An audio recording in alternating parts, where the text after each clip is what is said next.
Hello my dear students, मैं Meenakshi from VM academy classes Nashik. बच्चों, हम देख रहे क्लास 12 का चैप्टर 1 रोटेशनल डायनेमिक्स और आज हम देखने वाले हैं previous years questions of MHT CET. तो स्टार्ट करते हैं, लेकिन इसके पहले जो चैप्टर मैंने अपलोड किया है उसके सभी वीडियोस देखो, तभी आपको ये लेक्चर समझ में आएगा। उसको मैंने हर एक टॉपिक को डिटेल में एक्सप्लेन किया है, तो पहले वो देखो, उसके बाद ये क्वेश्चंस देखो, ठीक है।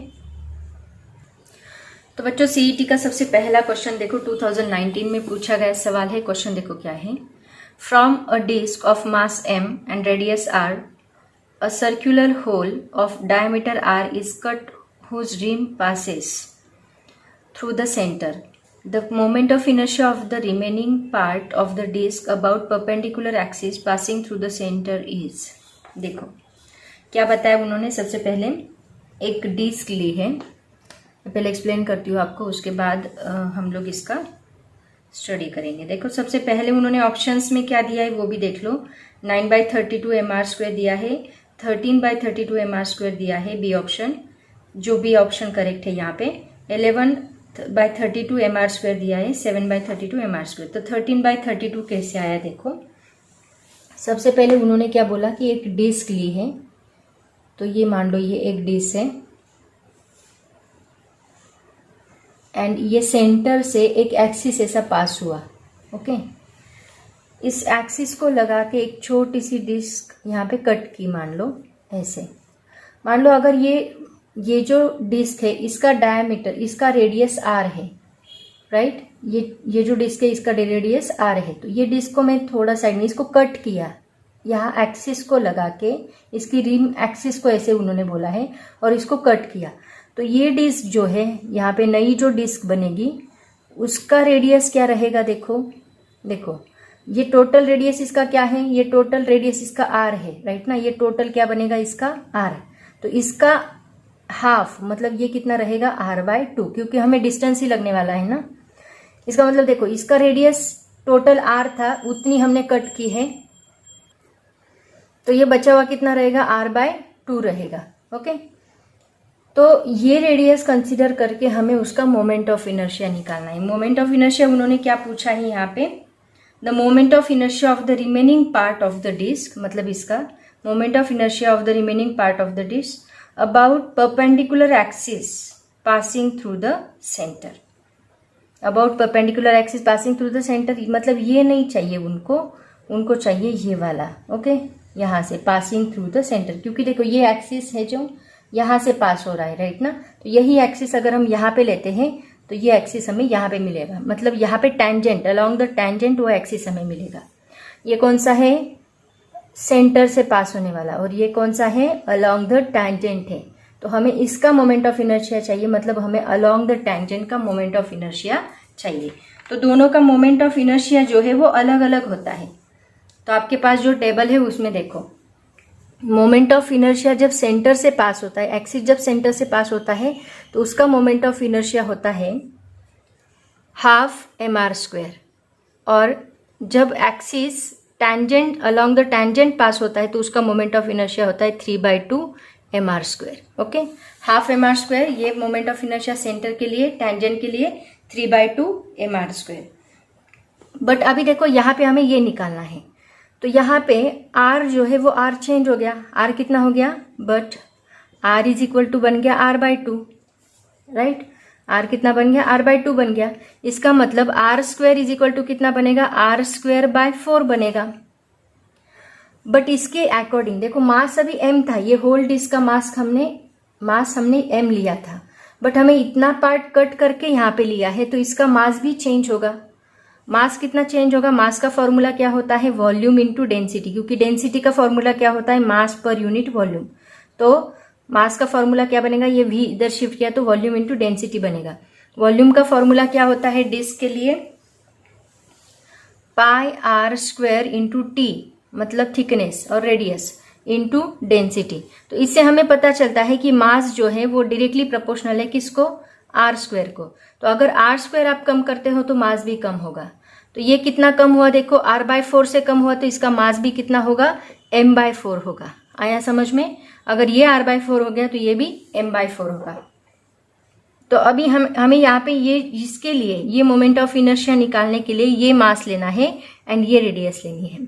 तो देखो IT इज इक्वल टू क्या बनेगा 3/2 m की जगह पे हम ये m/4 लेंगे इंटू r² की जगह पे हम लोग r²/4 लेंगे।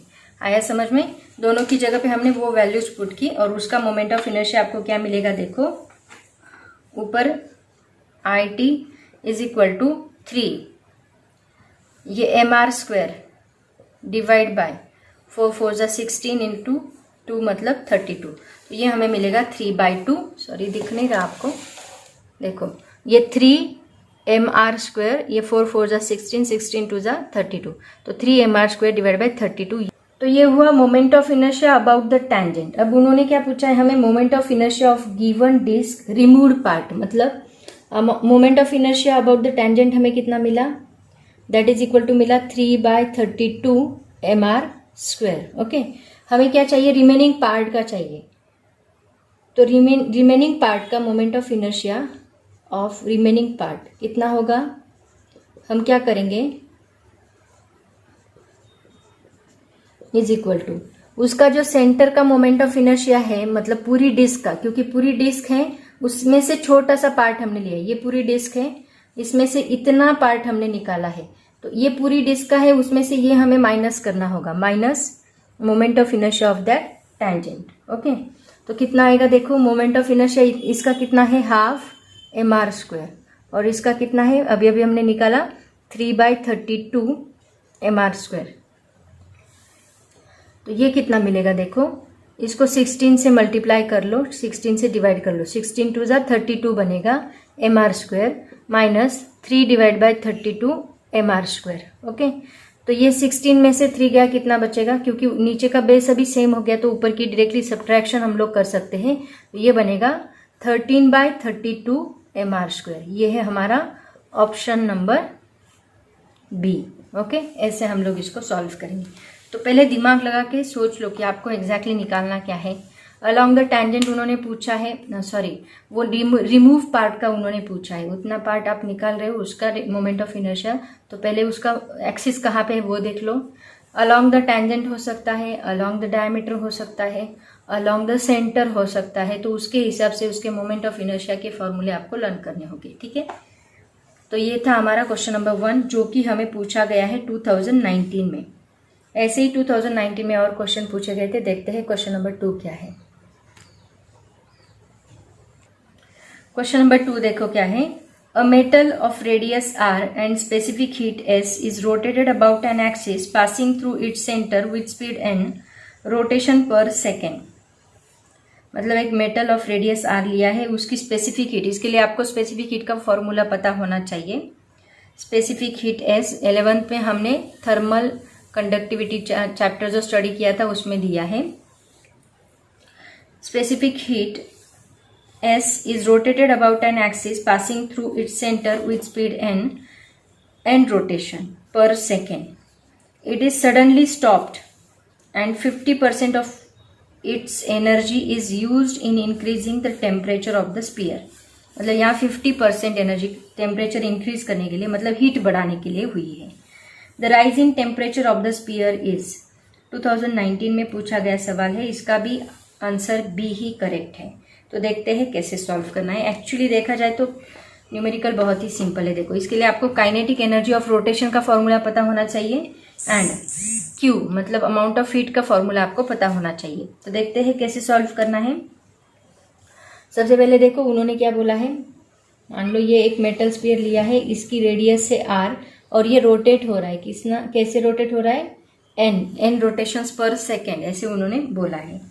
तो अभी देखो यहाँ पे इसका r हम रेडियस लेते हैं, देन n रोटेशंस पर सेकेंड लेते हैं एंड s हम लोग स्पेसिफिक हीट, क्योंकि जब वो रोटेट हो रहा है तो उससे हीट भी जनरेट हो रही है, तो हम s स्पेसिफिक हीट लेते हैं। स्पेसिफिक हीट का फॉर्मूला आपको पता होना चाहिए। तो देखो कैसे सॉल्व करना है। पहले तो हम इसकी काइनेटिक एनर्जी निकालेंगे। काइनेटिक एनर्जी का फॉर्मूला क्या होता है, half I omega square. Rotation के लिए ये है mv स्क्वायर होता है ट्रांसलेशनल के लिए, रोटेशन के लिए होता है आई ओमेगा स्क्वायर, मतलब m रिप्लेस करता है I को एंड v रिप्लेस करता है ओमेगा को। तो यहाँ पे I हमें पता है मोमेंट ऑफ इनर्शिया, ये क्या होता है about the centre of ring कितना रहेगा 2/5 mr²। इसकी वैल्यू, इसका फॉर्मूला आपको टेक्स्ट बुक के एक टेबल में दिया है 2/5 mr²। यहाँ पे ओमेगा क्या है, ओमेगा इज इक्वल टू है 2πn, ये ऑलरेडी फॉर्मूला मैंने आपको बताया। तो ये दोनों वैल्यूज हम लोग इसके अंदर पुट करेंगे तो काइनेटिक एनर्जी आपको क्या मिलेगी, हाफ, ये I की जगह पे पुट करो 2/5 mr² एंड ओमेगा की जगह पे 2 का स्क्वायर, ये स्क्वायर है मतलब 2 का स्क्वायर 4, पाई का स्क्वायर पाई स्क्वायर, n का स्क्वायर n। ओके, ये बनेगा।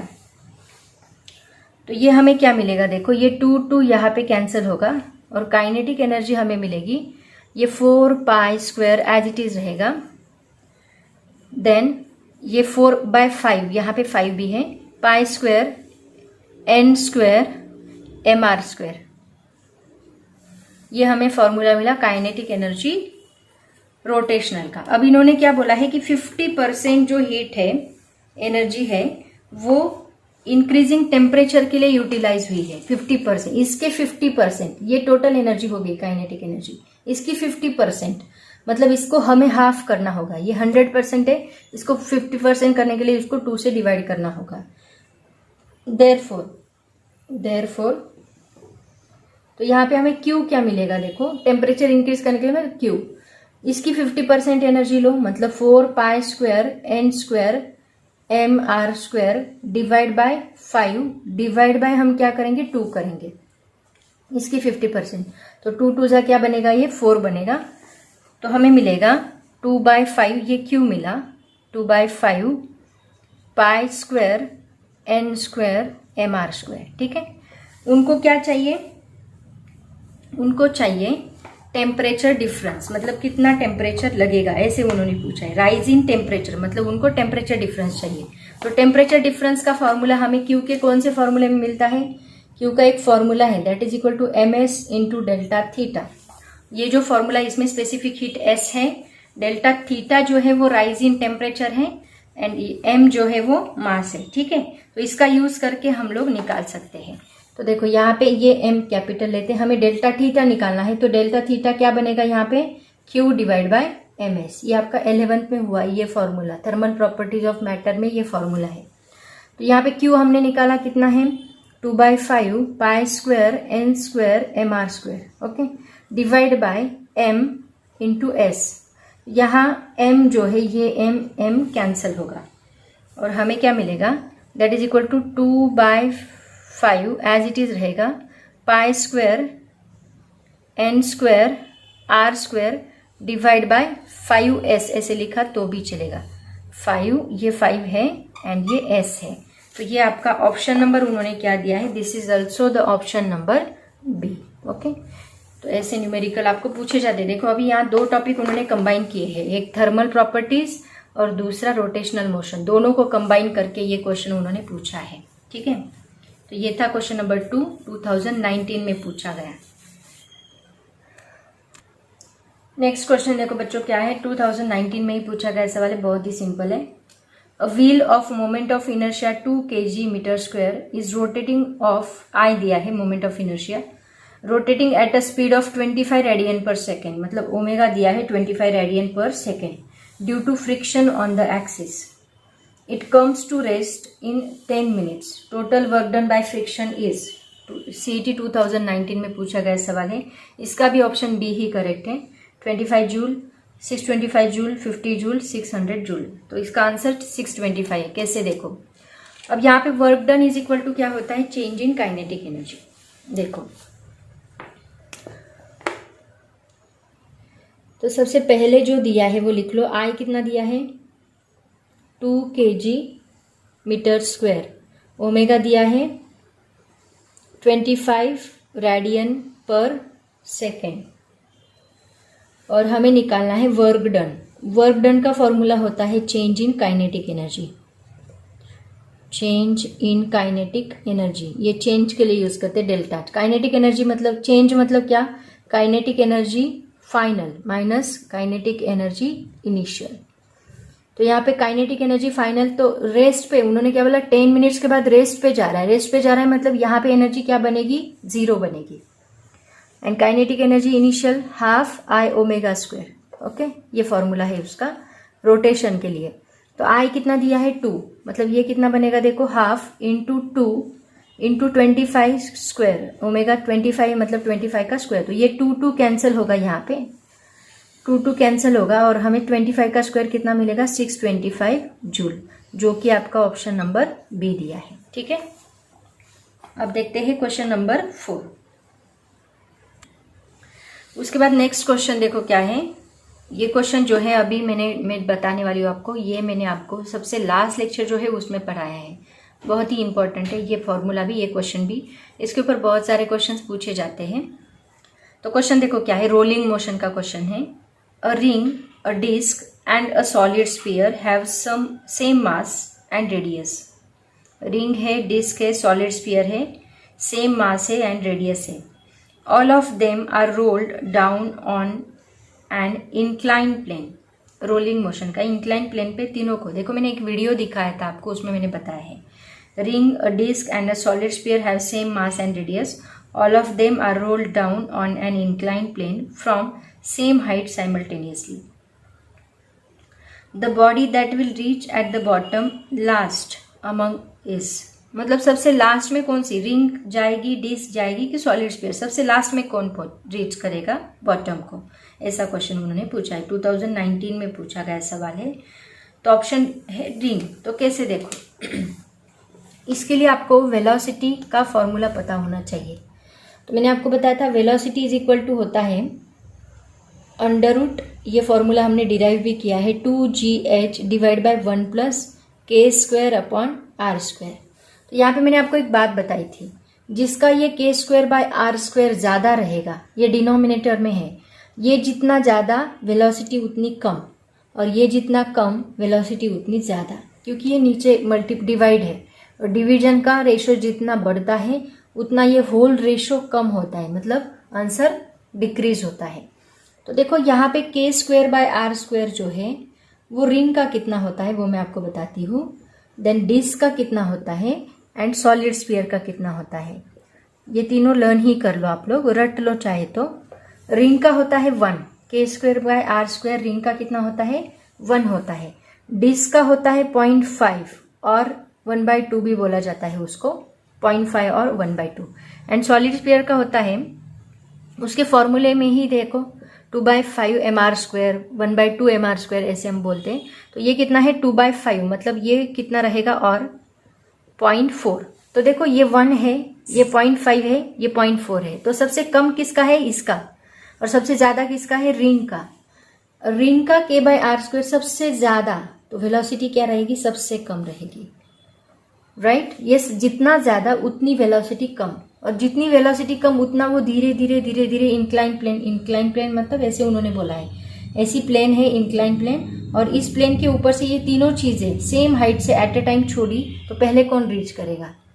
तो ऑब्वियसली जिसका के स्क्वायर बाय आर स्क्वायर सबसे ज़्यादा है वो धीरे धीरे आएगा, उसका स्पीड कम होगा, स्पीड कम होने की वजह से उसकी वेलोसिटी कम होगी, वेलोसिटी मतलब वो नीचे लास्ट में बॉटम को रीच करेगा। ठीक है, तो हमारा करेक्ट आंसर कौन सा रहेगा, फिर रिंग रहेगा, जो कि ऑप्शन नंबर ए में दिया है, रिंग। इसी के ऊपर बेस्ड आपका नेक्स्ट क्वेश्चन है। ये फॉर्मूला है, ये डायरेक्टली लर्न कर लो, क्योंकि इसके ऊपर बहुत बार क्वेश्चंस पूछे जाते हैं। मोमेंट ऑफ इनर्शिया सभी बॉडीज के, वो फॉर्मूले आपको इंपॉर्टेंट लर्न करने हैं, और वी सबसे इंपॉर्टेंट फॉर्मूला, ये सभी आपको लर्न करने हैं। रोटेशनल डायनेमिक्स में बहुत ज़्यादा इंपॉर्टेंट फॉर्मूले हैं। ठीक है, उसके बाद देखो क्वेश्चन नंबर 5 क्या है। A circular coil and a disc having some mass roll without slipping on the horizontal with same linear velocity. A circular coil and a disc having same mass roll without slipping on the horizontal with same linear velocity. मतलब एक coil है and disc है, दोनों का mass same है, दोनों को incline plane से स्लिप किया, इंक्लाइन प्लेन से रोल किया without slipping. If the total kinetic energy of the coil is 12 joule, उसकी टोटल काइनेटिक एनर्जी दी है 12 joule, then total kinetic energy of the disc is, उसकी टोटल काइनेटिक एनर्जी 12 है, तो disc की कितनी रहेगी ऐसे उन्होंने पूछा है। 2019 का ही सवाल है, तो देखते हैं कैसे निकालना है। और देखो इन्होंने क्या क्या दिया है इंफॉर्मेशन, वो पहले मैं आपको बता देती हूँ। उन्होंने बोला है मास ऑफ रिंग सेम है mass of disc. Okay, similarly velocity of ring is equal to velocity of disc. ये दोनों इक्वल है, दोनों का मास एंड वेलोसिटी इक्वल है। तो इसके लिए हम m मान लेते हैं, इसके लिए हम लोग v मान लेते हैं। अब काइनेटिक एनर्जी का फॉर्मूला आपको पता है, टोटल एनर्जी ऑफ रोलिंग कितनी होती है वो हमने निकाली है। रोलिंग की टोटल एनर्जी आपको याद होगी, काइनेटिक एनर्जी वो कितनी होती है, हाफ mv²। रोलिंग मोशन के फॉर्मूले है ये सभी, 1 + k²/r²। ये फॉर्मूला मैंने आपको बताया था, ठीक है। टोटल एनर्जी ऑफ रोलिंग होता है हाफ mv², 1 + k²/r²। अब यहाँ पे k²/r² रिंग का पता होना चाहिए आपको। k²/r² रिंग का कितना होता है, अभी मैंने इसके पहले के क्वेश्चन में बताया 1 होता है। एंड डिस्क का कितना होता है, 1/2 होता है, ठीक है। तो हमें क्या लेना है, दोनों का रेशो हमें क्या निकालनी है। अभी यहाँ पे काइनेटिक एनर्जी भी देके रखी है, किसकी, रिंग की कितनी है, कॉइल मतलब रिंग, दैट इज 12 जूल। तो काइनेटिक एनर्जी ऑफ डिस्क कितनी रहेगी ऐसे उन्होंने पूछा है, ठीक है।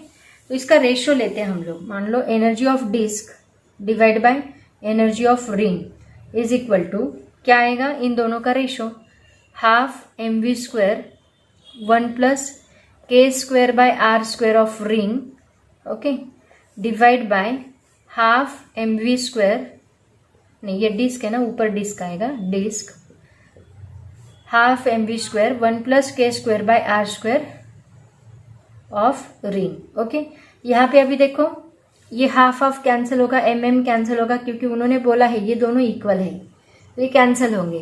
तो यहाँ पे हमें क्या मिलेगा, देखो 1 + k²/r² डिस्क के लिए क्या है, दैट इज 1/2। तो ये आएगा 1 + ऊपर बस इतना ही बचता है 1/2 डिवाइड बाय 1 + रिंग के लिए कितना है 1, तो ये बनेगा 1 + 1। तो देखो E of disc, energy of disc that is equal to divide by energy of ring is equal to 1 + 1/2 कितना होता है, क्रॉस मल्टीप्लीकेशन करो 3/2 डिवाइड बाय 1 + 1 कितना होता है, दैट इज 2। तो ये बनेगा 3/2 नीचे मल्टीप्लाई होगा तो 3/4 बनेगा। अब हमें क्या निकालना है, एनर्जी ऑफ डिस्क निकालनी है। तो एनर्जी ऑफ रिंग को इधर शिफ्ट कर दो, तो क्या बनेगा, देखो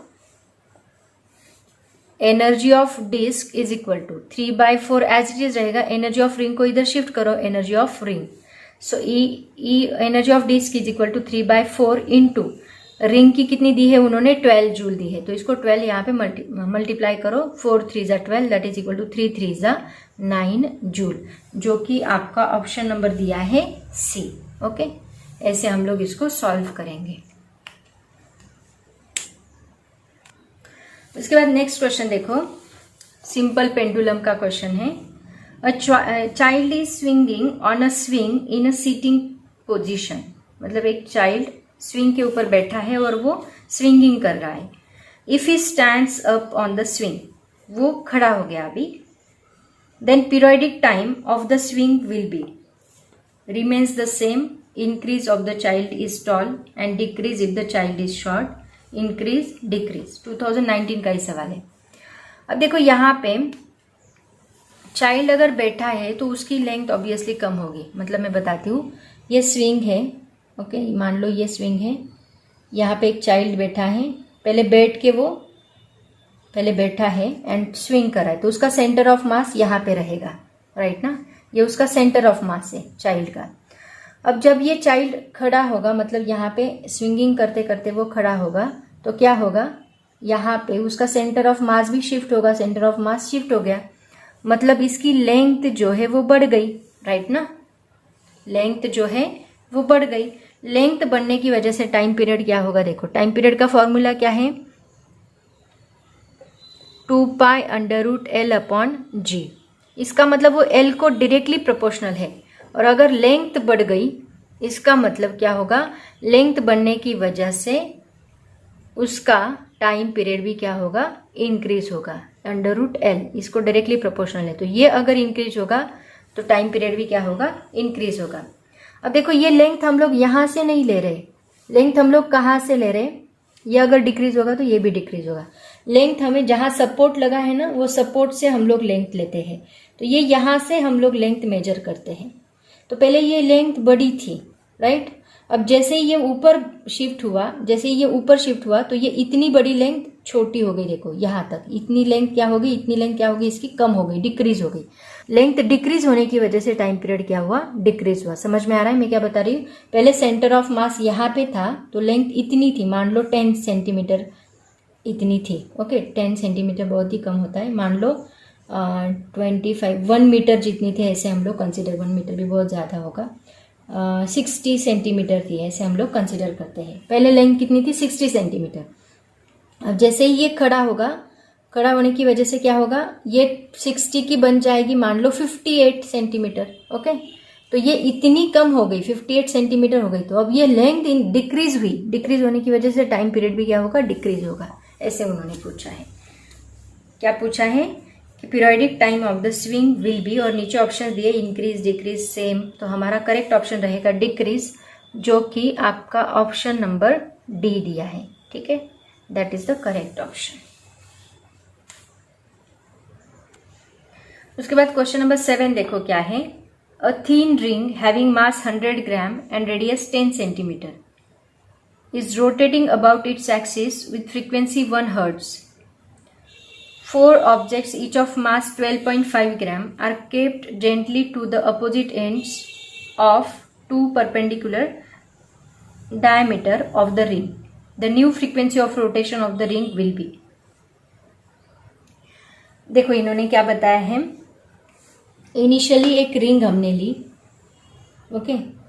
तो initially I moment of inertia हम लोग लेंगे। इनिशियली क्या होगा, देखो सिर्फ रिंग ली है और इसका ये सेंटर है, सेंटर से ये इसका एक्सिस ऑफ रोटेशन है, मतलब ऐसे रोटेट हो रही है विथ एंगुलर वेलोसिटी ओमेगा, ठीक है।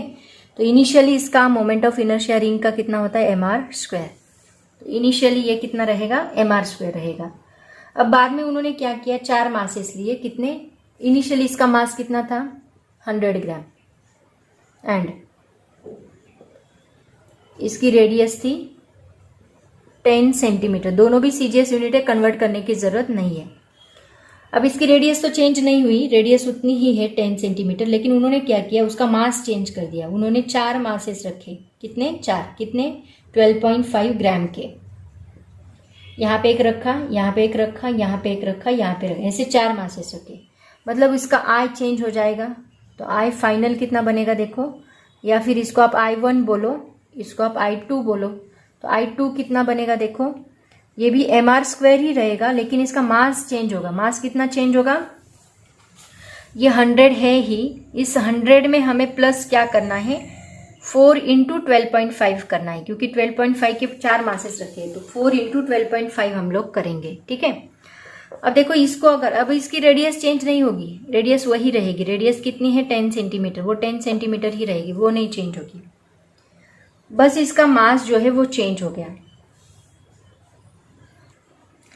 तो देखो कैसे सॉल्व करेंगे हम लोग। हमें एक फॉर्मूला पता है, I1 ω1 इज इक्वल टू क्या होता है, I2 ω2। अब इन्होंने पूछा क्या है वो भी देख लो। इन्होंने पूछा है कि न्यू फ्रीक्वेंसी ऑफ रोटेशन क्या रहेगी। पहले इनिशियल फ्रीक्वेंसी ऑफ रोटेशन उन्होंने दी है कितनी, f1 कितनी दी है, 1 हर्ट्ज। तो f2 कितनी रहेगी, ऐसे उन्होंने पूछा है frequency, new frequency of rotation. यहाँ ओमेगा तो नहीं चलेगा, यहाँ पे हमें f1 का फॉर्मूला, मतलब ओमेगा का जो f का फॉर्मूला है 2πf, या फिर हम 2πn भी बोलते हैं उसको, वो हमें यहाँ पे यूज करना होगा।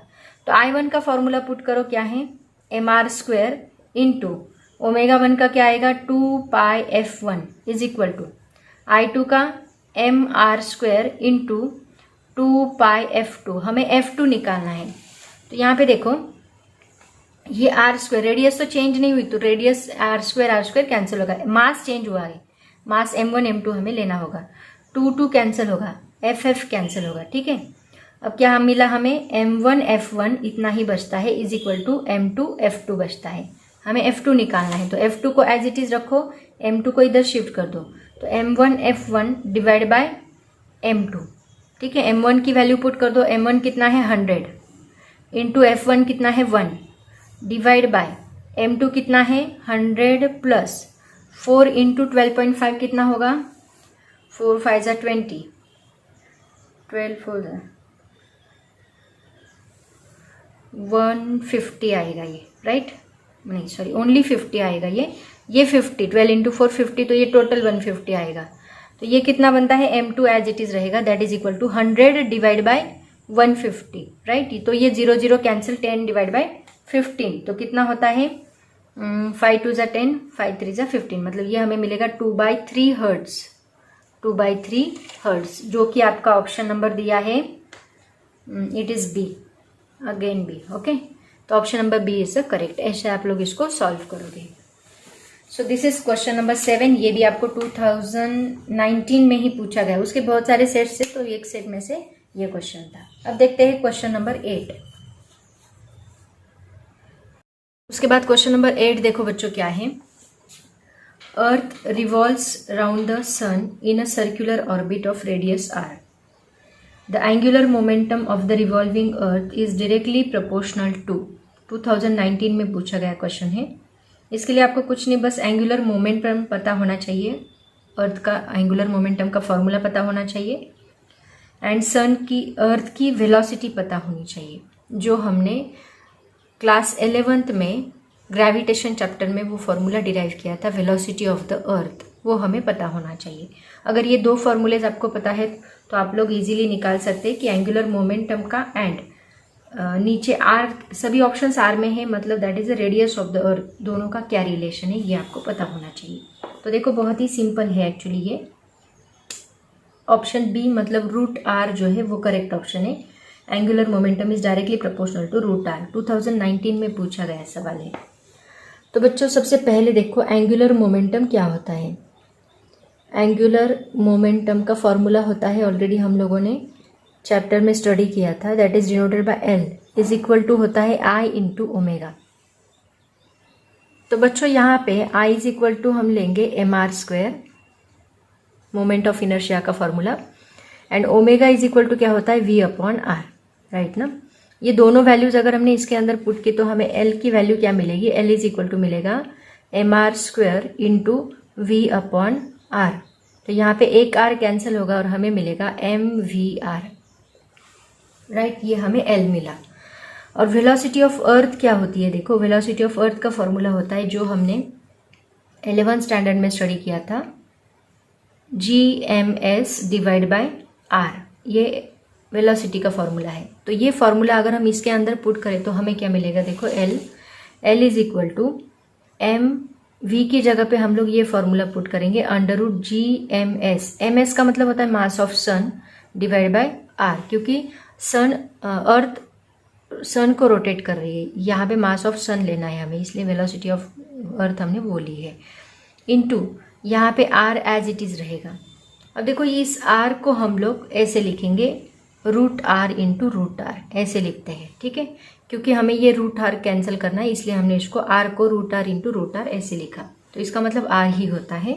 तो l इज इक्वल टू क्या मिलेगा, ये m एज इट इज रहेगा, इंटू यहाँ पे √gms लिखो, डिवाइड बाय ये √r सेपरेट करो, और यहाँ पे ये √r इंटू √r बनेगा। तो देखो यहाँ पे एक √r कैंसिल होता है, सिंगल √r बचता है। मान लो ये मास ऑफ अर्थ कांस्टेंट है, g कांस्टेंट है, ms कांस्टेंट है, ये सभी चीज़ें कांस्टेंट है, सिर्फ √r चेंज हो रहा है। तो यहाँ पे एंगुलर मोमेंटम जो है वो डायरेक्टली प्रोपोर्शनल किसको है, √r को है। तो ये है हमारा ऑप्शन नंबर बी, ओके। ये था क्वेश्चन नंबर 8 जो कि 2019 में ही, 2019 के सभी सेट्स में इसके बहुत सारे क्वेश्चंस हैं। अब देखते हैं क्वेश्चन नंबर 9। बच्चों क्वेश्चन नंबर 9 देखो क्या है, a mass is whirled in a circular path, constant angular velocity and its linear velocity is v। मतलब एक मास लिया और उसको हमने सर्कुलर पाथ में रिवॉल्व किया, इसकी एंगुलर वेलोसिटी कांस्टेंट है और लीनियर वेलोसिटी v है, ऐसे उन्होंने बोला। If the string is now half keeping the angular momentum same, the linear velocity is. अब यहाँ पे देखो क्या किया है, स्ट्रिंग की जो लेंथ है, लेंथ एज इट इज रखी, नहीं sorry, length as it is नहीं रखी, उन्होंने बोला कि स्ट्रिंग इज नाउ हाफ, मतलब स्ट्रिंग को हमने छोटा कर दिया, कितना, हाफ कर दिया। पहले आर थी तो r/2 कर दिया, मान लो इनिशियली उसके लेंथ r थी, अब उसको r/2 कर दिया। तो पूछा है कि एंगुलर मोमेंटम सेम रखा है तो लीनियर वेलोसिटी में क्या चेंज होगा, मतलब l आपने एज इट इज रखा, स्ट्रिंग की लेंथ को हाफ कर दिया, तो लीनियर वेलोसिटी क्या बनेगी, ऐसे उन्होंने पूछा है। ऑप्शन बी है 2v। तो कैसे आता है देखो, तो सबसे पहले एंगुलर मोमेंटम का फॉर्मूला पता होना चाहिए। एंगुलर मोमेंटम का अभी अभी हमने फॉर्मूला डिराइव किया, क्या है, mvr, ये फॉर्मूला है, राइट ना, एंगुलर मोमेंटम का। अब इसमें उन्होंने क्या बोला कि angular momentum L1 is equal to L2 है, मास तो उसका वही रहेगा, मास चेंज नहीं रहेगा, मतलब m1 is equal to m2 ही रहेगा। वेलोसिटी जो है वो अलग अलग है, v1 एंड v2, ये दोनों अलग अलग रहेगी। मान लो v1 इज इक्वल टू हम लोग लेते हैं v, तो v2 इज इक्वल टू क्या आएगा, ये उन्होंने पूछा है। रेडियस जो है वो क्या कर दी, r1 इज इक्वल टू, अगर हमने r लिया तो r2 is equal to r/2 बन गया, मतलब हाफ की, पहले r थी फिर क्या बन गई, हाफ बन गई। ये l नाम दो, इसको m नाम दो, ठीक है।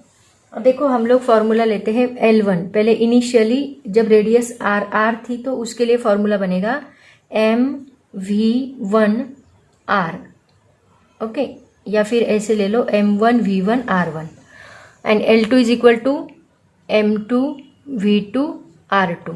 अब इन दोनों को डिवाइड करो, L1 divide by L2 is equal to क्या बनेगा, ये भी डिवाइड होगा, m1v1r1 डिवाइड बाय m2v2r2 बनेगा।